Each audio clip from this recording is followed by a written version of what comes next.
골로새서 3장 18절부터 4장 1절까지입니다.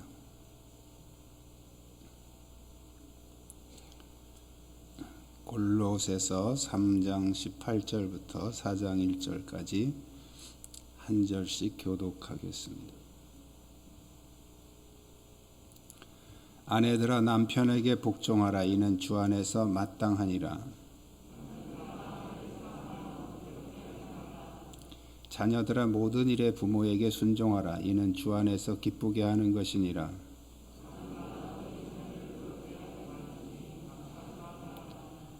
종들아 모든 일에 육신의 상전들에게 순종하되 사람을 기쁘게 하는 자와 같이 눈가림만 하지 말고 오직 주를 두려워하여 성실한 마음으로 하라.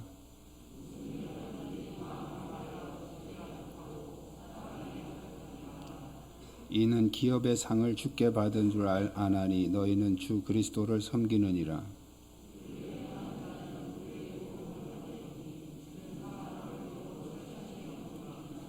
상전들아 의와 공평을 종들에게 베풀지니 너희에게도 하늘에 상전이 계심을 알지어다. 아멘.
주위에 있는 분들과 서로 인사 나누시기 바랍니다.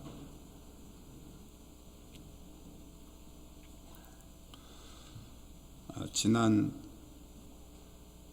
주일부터 이렇게 좀 감기 몸살이 와서 힘들었는데 월요일, 화요일은 정말 힘들었어요. 근데 약을 먹어도 잘 안 듣고, 근데 누가 카톡으로 이렇게 소금물을 끓여서 그 수증기를 이렇게 계속 맡으면 그 감기 바이러스가 죽는다, 이런 카톡에 그런 거 많이 돌아다니니까 그냥 그런가 보다 했는데, 그날은 하도 힘들어서 아님 말고 해보자 그러고 이제 소금을 이렇게 많이 넣고 물을 끓여가지고 냄새를 한 10분 정도 이렇게 맡았어요. 그런데 이렇게 골이 띵 하던 그 골 아픈 게 금방 이렇게 가라앉고 콧물도 멈추고, 그래서 이게 가끔씩은 여러분이 그런다고 다 낫는 건 아니겠지만 저한테는 그게 잘 맞았나 봐요. 그래서 금방 이렇게 좋아지더라고요. 근데 제가 이 염증이 이 코 안에 늘 이렇게 만하게 부어 있었는데 그것도 이렇게 쑥 가라앉았어요.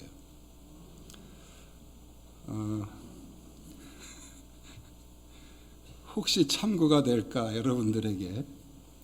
이게 힘든 거면 그런데 아주 쉬워요. 소금 한 서너 숟가락 넣고 물 좀 붓고 이렇게 끓이면서 이렇게 그 수증기 냄새만 이렇게 들이마시면 되거든요.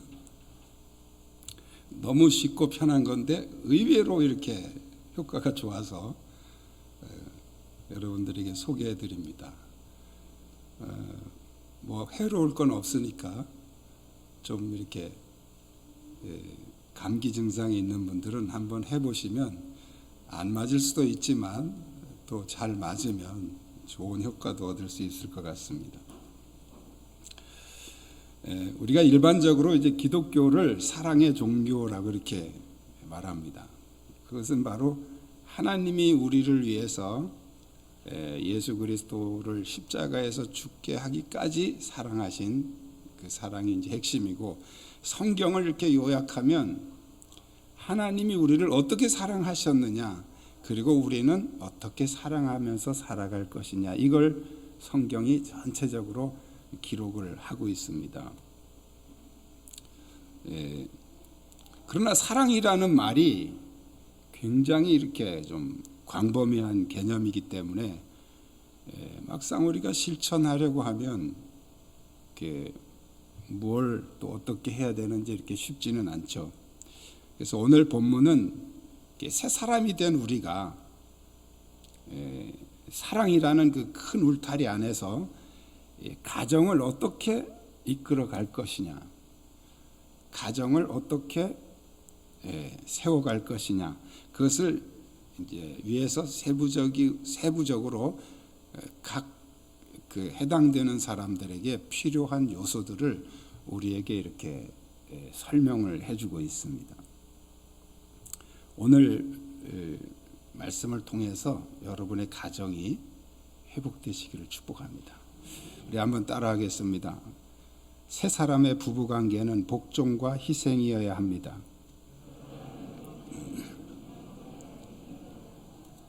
자, 오늘 본문에서 바울은 남편과 아내에게 복종과 희생이라고 하는 두 가지 주제를 주고 있습니다. 복종이라는 것은 남편을 사랑하는 아내의 표현 방식이에요. 그러니까 남편을 사랑하는데 어떻게 사랑할 거냐?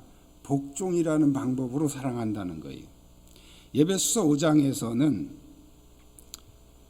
더 구체적으로 어떻게 복종해야 되는지를 죽게 하듯 하라, 이렇게 말씀하고 있습니다. 교회가 그리스도에게 하듯 그렇게 복종해라, 이렇게 말씀하고 있죠. 이제 과거에 이렇게 남자들이 힘으로 지배하던 그런 문화에서 자란 영향 때문에 우리는 이 복종이라는 개념에 대한 거부감이 있어요. 복종 그러면 뭔가 좀 경직되고 뭔가 이렇게 좀 편안하지 않은 그런 느낌이 있죠. 그러나 이 복종이라고 하는, 성경에서 말씀하는 이 복종이라고 하는 개념은 힘이 없어서 굴복하는 그런 개념이 아닙니다. 군대에서처럼 계급 때문에 어쩔 수 없이 굴복하는 그런 게 아니에요. 굴복은 경쟁에서 패배한 자가 강한 자에게 끌려가는 것이 그게 굴복입니다. 근데 이 성경에서 말하는 복종은 대등한 관계에서 아름다운 질서를 위해서 자기를 스스로 낮추고 자기를 포기하고 희생하는 거예요. 그것이 복종입니다. 그 복종의 대명사가 예수 그리스도의 십자가입니다. 그 예수님은 능력이 없어서, 힘이 없어서 십자가를 지신 게 아니에요. 바로 우리를 사랑하시는 그 사랑 때문에 예수님은 십자가에 복종하신 거예요. 아내의 복종은 남편과 대등한 입장에서 아름다운 가정의 질서를 위해서 자기를 낮추는 거예요. 자기를 포기하는 거예요. 그게 복종이에요. 그런데 아내가 자존심을 걸고 복종하기를 거부하게 되면 부부관계는 복잡해지고 가정은 시끄러워집니다. 우리 18절, 3장 18절 말씀 우리 여자분들만 읽겠습니다. 큰 소리로 시작.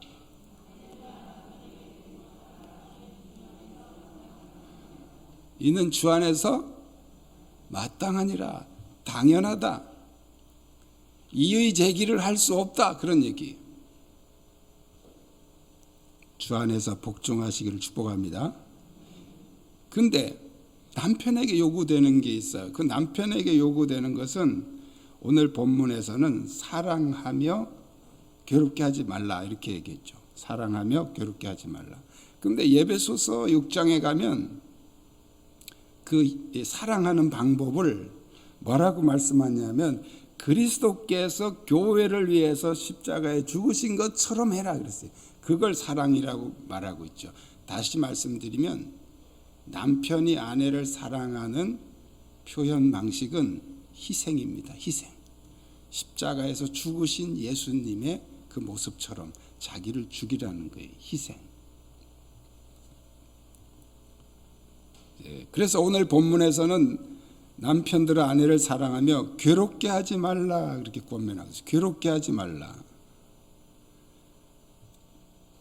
남편들은 오늘 집에 돌아가셔서 혹시 나 때문에 뭐 괴로운 거 있는지 꼭 물어보세요. 그 아내들은 혹시 물어보거든 거침없이 말해주세요.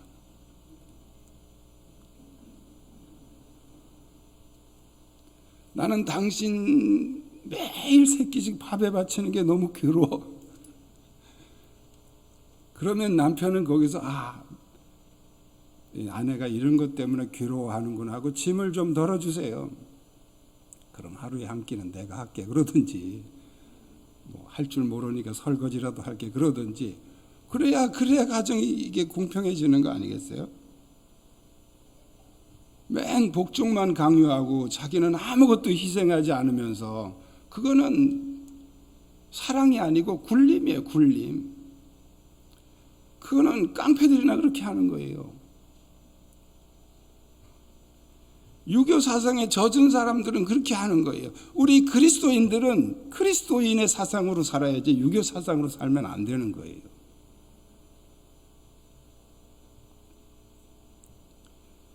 남편들아 아내를 사랑하며 괴롭게 하지 말아라. 아내들이 괴롭다 그러면 그 괴롭게 하지 말아야 되는 거죠. 괴로운 짓은 하지 말아야 되는 거죠. 정말 아내가 남편을 존경하고 사랑하는 마음으로 헌신하게 해야 되는 거죠.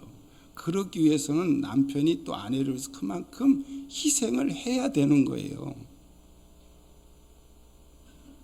이런 설교를 하면 꼭 집에 가서 그래, 오늘 목사님 뭐라 그랬어? 복종하라고 그랬잖아. 그러면 또 뭐라 그랬어? 희생하라고 그랬잖아. 이러고 또 싸워요.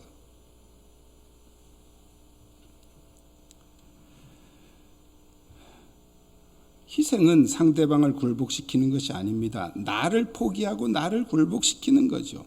오늘날 왜 가정들이 흔들립니까?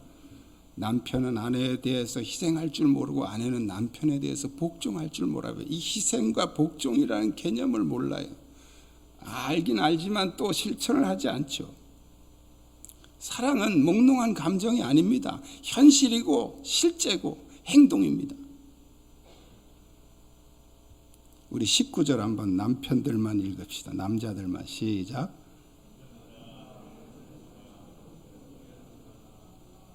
오늘 집에 가셔서 꼭 물어보세요.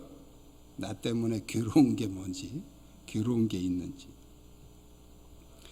오늘부터 청광교회 성도들 가정에서는 일체 부부 싸움이 사라지기를 축복합니다. 싸우지 마세요. 예수 믿으면서 왜 싸워? 왜? 저는 이 부분에서만큼은 큰 소리칠 자격이 있어요. 저희 아이들이 성장하면서 한 번도 우리 싸운 걸 본 적이 없어요. 자기들 입으로 그래요. 싸우면 안 되죠. 예수 믿는데 왜 싸웁니까? 더군다나 사랑한다고 결혼한 거 아니에요? 사랑하지 않아서 결혼했어도 결혼했으면 사랑해야 되는 거잖아요. 근데 왜 싸웁니까?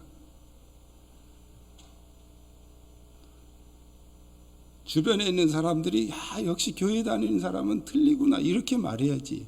나하고 비슷하네 이렇게 말하면 안 되잖아요.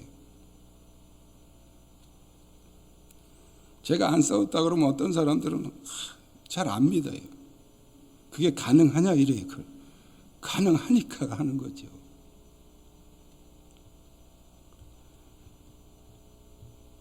그리스도인의 가정은 행복해야 됩니다.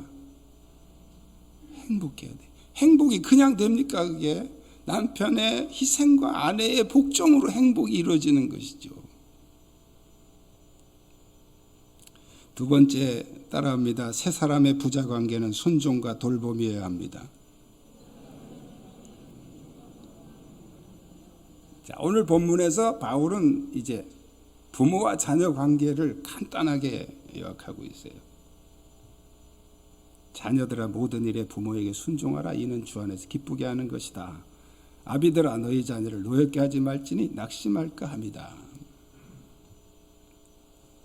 자녀가 부모를 사랑하는 표현 방식이 뭐냐면 순종과 공경이라는 거예요. 부모님을 어떻게 사랑할 수 있느냐? 순종하고 공경하면 되는데 순종은 언제 하는 것이냐? 어릴 때 순종하는 거예요. 공경은 언제 하는 것이냐? 장성해서 공경하는 거예요. 그러니까 순종은 부모님의 뜻을 따르는 것이고 공경은 내 뜻으로 부모를 섬기는 거예요. 그걸 합쳐서 효도라 이렇게 말하는 거죠. 자녀들아 모든 일에 부모에게 순종하라. 이는 주 안에서 기쁘게 하는 것이니라. 이제 질문이 하나 나옵니다. 그럼 부모가 교회도 못 가게 하고 예수 못 믿게 하면 어떻게 그것도 순종해야 되느냐 하는 거죠. 그러나 부모가 왜 우리가 교회 가는 걸 반대하겠어요? 뭔가 교회에 대한 안 좋은 이미지나 안 좋은 감정을 가지고 있어서 반대하는 거예요. 거의 대부분 보면 자기 친척 중에 예수 믿는 사람이 있는데 뭐 너무 좀 삶이 안 좋더라. 그래서 이제 상처받아. 또 어렸을 때 뭐 교회 갔는데 뭐 그냥 뭐 선생님한테 얻어맞았다 이래가지고 또 교회는 싫다 이런 사람. 거의 다 보면 어떤 이 예수 믿는 사람이나 교회에 대한 어떤 안 좋은 감정들을 가지고 있는 사람들이 이제 성장해서 교회 갈 곳이 못 돼, 교회 가면 안 돼 이렇게. 그래서 자녀들이 가면 이제 교회 가지 마 이렇게 막는 거죠. 그것은 그 부모가 뭔가 잘못된 개념과 잘못된 오해가 있어서 못 가게 하는 것이지 뭐 다른 뜻이 없는 거죠. 그렇다면 그것은 우리가 무조건 순종해야 될 문제가 아니고 이제 우리는 공경을 해야 될 문제죠. 공경을 해야 되는 건 뭐냐 하면 내가 알고 있는 지식과 내가 경험한 그 예수님을 부모에게 소개해 주면서 역으로 부모를 설득해야 되는 거죠. 이게 공경이에요. 부모님이 모르고 있는 것을 내가 알려줘야 그래서 바른 길로 가게 하는 게 공경이죠. 부모가 뭘 하든지 뭐든지 뭐 잘못됐든 상관 그래도 무조건 따라가든 이거는 이제 유교식 효도예요. 기독교식 효도는 그렇게 하는 게 아니에요. 부모가 잘못됐을 때는 가르쳐줘야 돼요. 부모님이라도. 부모님이 하나님은 아니잖아요. 그리고 그 부모님 위에 계신 진짜 하나님 아버지가 있잖아요. 진짜 하나님 아버지. 그게 더 높으신 하나님에게 우리는 복종해야 되는 것이죠. 순종해야 되고.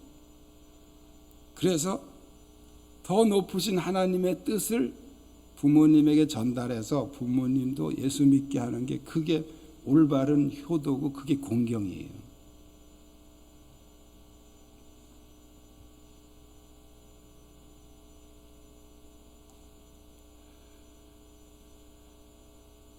그래서 오늘 성경에 모든 일에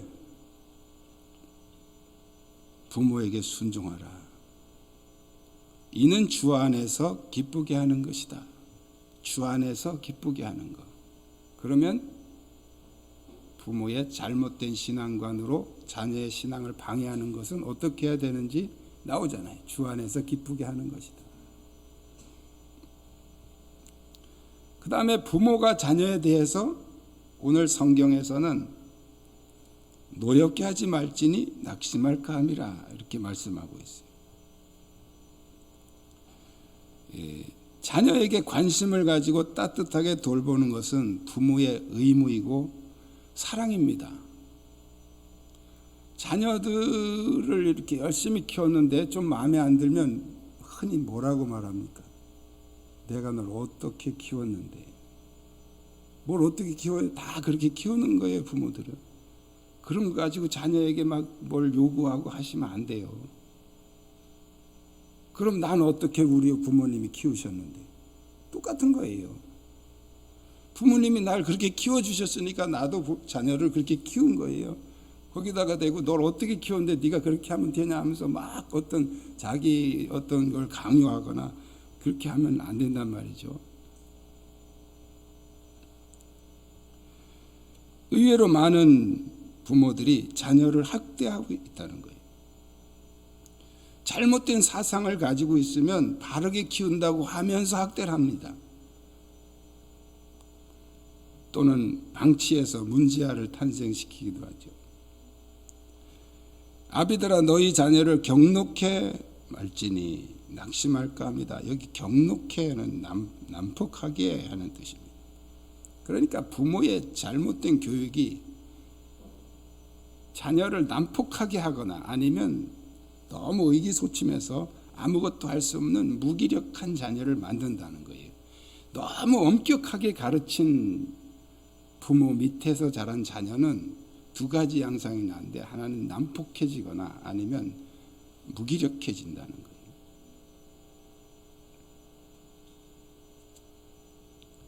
오늘날 사회적인 문제아로 나타나는 사람들은 대부분이 부모의 잘못된 교육이나 행동에 의한 것이라는 사실은 이미 밝혀진 사실이에요. 그건 뭐 제 얘기가 아니고 이미 다 공개된 거죠. 그 오은영 박사가 이렇게 상담해주는 우리 아이가 달라졌어요라는 그런 프로그램, 또 요새는 뭐 금쪽 같은 내 새끼인가요? 보면 그 오은영 박사가 이렇게 상담해주는 프로인데 아이들을 양육하는 부모들은 이 프로를 꼭 보십시오. 너무너무 소중한 프로예요.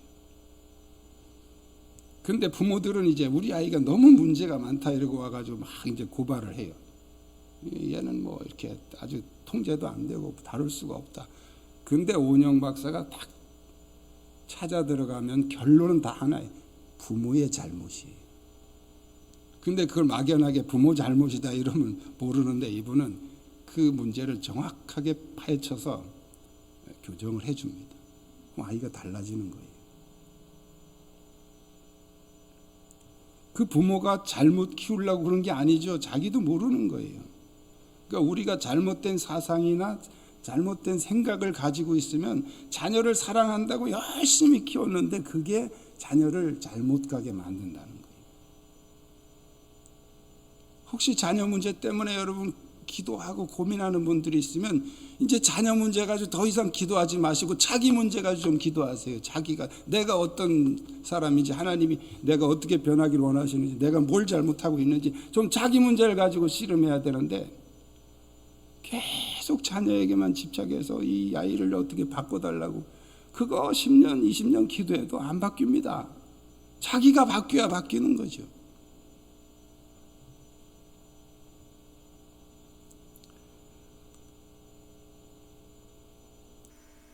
부모는 자녀들의 필요를 채워주고 그들을 잘 키워야 될 의무가 있는 거예요. 거기서 대가를 바라면 안 되는 거예요. 당연히 그렇게 해야 되는 거예요. 특별히 그들의 마음을 좀 받아주셔야 됩니다. 아이들이 학교 다니고 뭐 다른 친구들 만나고 하면서 많은 상처를 받아요. 그 상처를 받아가지고 집에 돌아오면 엄마 아빠가 이 상처를 좀 받아줘야 되는데 거기서 또 앉아서 가르치고 있어. 선생님이 너 잘 되라고 그런 거지 뭐 하면서 가르치고 있어. 그러니 그 아이가 그 마음의 상처를 어디다 풀어놓냐고. 풀어놓을 데가 없어요. 그래서 계속 쌓이면서 문제아로 가는 거죠. 마음을 받아줘야 돼요, 부모는. 근데 우리 한국 사람들은 이 마음을 받는 훈련이 안 돼 있어요. 따라합시다. 어머나 그랬구나. 그 한마디면 돼요. 어머나 그랬구나. 네가 많이 힘들었구나. 속상하구나. 그렇게 해주면 되는데 막 가르쳐 거기서. 그럼 더 많이 스트레스를 받죠. 여러분의 부모와 자녀 관계가 회복되기를 원합니다. 성경 말씀대로 회복돼야 돼요. 세 번째로는 따라합니다. 세 사람의 주종 관계는 성실과 공평해야 합니다.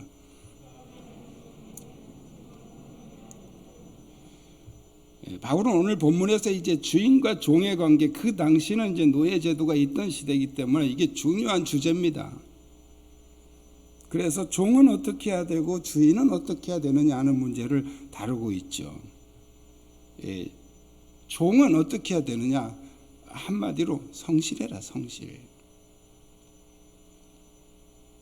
성실이라는 것은 주인이 보든지 안 보든지 자기 할 일을 책임 있게 하는 그런 모습을 성실이라고 합니다. 그래서 오늘 본문에서 눈가림만 하지 말고 하는 말을 쓰고 있죠. 22절에서 눈가림만 하지 말고. 이게 눈가림만 하는 게 뭐냐면 앞에서만 잘 하는 척하고 안 보는 데서는 몰래 이렇게 농땡이 치고 요령 핀단 말이죠. 그게 눈가림만 하는 거예요. 그렇게 하지 말라는 거죠. 오늘날 우리가 옛날 같은 노예 제도가 없어졌기 때문에 오늘날 종은 없어요. 그렇지만 엄격하게 말하면 항상 어떤 그런 사회적 관계에서 우리는 주종 관계가 있는 거예요. 회사를 내가 다니면 내가 사원이라고 그러면 내가 종의 입장인 거고 내가 사장이라면 주인의 입장인 거죠. 그러면 내가 사원인 입장에서 어떤 자세로 일해야 되느냐? 성실하게 하라, 성실하게. 눈가림만 하지 말고 사장이 보든지 안 보든지 자기 맡은 일을 성실하게 책임감 있게 다 해라. 그게 종들에게 요구되는, 그게 바로 주인을 사랑하는, 사장을 사랑하는 방식이다. 또 다른 말로 하면 회사를 사랑하는 방식이다 그런 말이죠. 또 주인의 입장에서는 공평해요. 공평. 잘하는 사람이라고 더 주고 친한 사람이라고 더 주고 별 볼 일 없는 사람 또 돈 없는 사람 약한 사람 이용해 먹고 요즘에는 특히 이제 외국인 노동자들이 많이 들어와서 이 불법 체류자들, 얘는 불법 체류자니까 얘는 뭐 월급을 안 줘도 꼼짝 못해, 이렇게 이용해 먹는 악덕 기업들 뉴스에도 종종 나오죠. 그리스도인은 그렇게 살면 안 된다는 거예요. 얘가 불법 체류자든지 아니면 어떤 약점을 가지고 있든지 상관없이 여전히 내 일을 해줬잖아요. 그럼 그 일을 해준 것만큼의 상당하는 어떤 임금을, 대가를 지불해 줘야 되는 거죠. 이게 공평한 거예요. 그리스도인은 그렇게 하라는 거예요. 왜 이 사회가 발전이 안 됩니까? 어떻게 해서든 약자는 그냥 이용해 먹고 내 이익만 자꾸 챙기고 이런 쪽으로만 머리를 팡팡 굴리고 있으니까 사회가 발전이 됩니까? 우리 그리스도인들은 그렇게 살면 안 된다는 거죠. 우리가 흔히 남들도 다 그러는데 이런 식으로 우리가 묻어 넘어가는 경우가 있어요. 남들이 다 그러면 그리스도인들만큼은 그러면 안 되죠. 그리스도인만큼은 그래서는 안 되는 거죠. 우리는 그리스도 안에서 거듭난 새 사람입니다. 새 사람은 새 사람답게 살아야 되는 거예요. 새 사람 된 새 사람의 가장 두드러진 특징은 가정을 행복하게 하는 것입니다. 가정을 행복하게. 여러분 자신에게 지금 물어보십시오. 우리 가정은 행복한가? 행복을 이루는 지름길은 바로 성경의 진리를 따라 사는 것입니다. 이것은 하루아침에 되는 것이 아니죠. 많은 기도와 훈련과 노력과 성령의 도우심으로 되는 것입니다. 자녀들에게는 가능한 일찍부터 배우자를 위한 기도를 준비시키십시오. 저는 중학생 때부터 기도했어요. 그래서 지금 결혼에 후회가 없어요. 일찍부터 준비해야 돼요. 우리가 직장 생활은 뭐 열심히 해도 60쯤이면 뭐 좀 넘기도 하고 다 은퇴하잖아요. 그런데 부부 생활은 은퇴가 없어요. 근데 우리는 직장을 위해서는 무지하게 많은 노력을 쏟고 공부도 열심히 합니다. 그런데 결혼을 위해서는 공부를 안 해요. 그리고 맹하고 있다가 결혼을 하니까 이게 안 맞아가지고 싸우느라고 뭐 몇 년씩 고생하고 어떤 사람 평생을 투닥거리고 싸우면서 해결이 안 돼서. 왜 그렇습니까? 준비를 안 해서 그래요. 준비를 안 해서. 우리 그리스도인들은 일찍부터 준비를 하셔야 됩니다. 그리고 뭐 여기는 다 이미 다 끝난 분들이니까 준비는 지금부터라도 노력하셔야 돼요. 저절로 얻어지는 게 아니에요.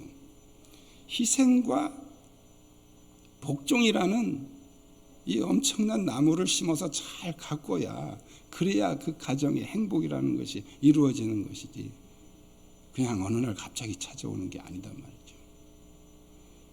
저는 청광교회 속한 모든 성도들 가정이 정말 행복한 가정으로 회복되기를 원합니다. 축복합니다. 기도하겠습니다. 하나님은 새 사람 된 우리가 가정의 천국을 이루기를 원하십니다.